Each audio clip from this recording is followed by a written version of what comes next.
স্ত্রীর কোনো নেক আমলের কারণে আল্লাহ সুবহানাহু ওয়া তাআলা স্বামীকে ধনী বানিয়ে দেন, সম্পদশালী বানিয়ে দেন।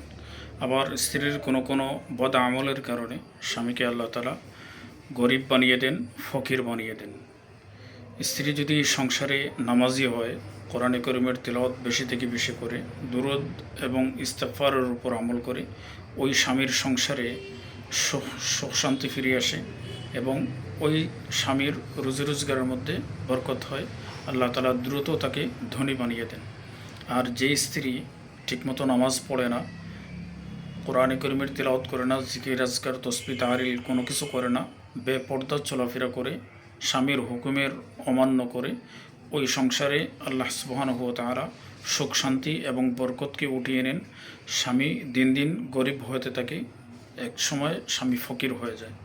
এজন্য প্রিয় বোনেরা, আপনার সংসার জীবন সুখের হওয়ার জন্য, আপনার স্বামী আয় রুজি রোজগারে বৃদ্ধি হওয়া এবং বরকত আসার জন্য অবশ্যই আপনাকে সময়মতো নামাজ আদায় করতে হবে এবং বেশি থেকে বেশি কোরআনে কারীমের তিলাওয়াত করবেন, জিকির আজকার তসবিহ তাহলিল আদায় করবেন, বেশি থেকে বেশি দুরূদ শরীফ এবং ইস্তিগফারের উপর আমল করবেন। অবশ্যই আল্লাহ সুবহানাহু ওয়া তাআলা আপনার সংসারকে সুখের এবং আপনার স্বামীর রুজি রোজগারের মধ্যে বরকত দান করবেন, দ্রুত আপনাদেরকে ধনী বানিয়ে দিবেন ইনশাআল্লাহ।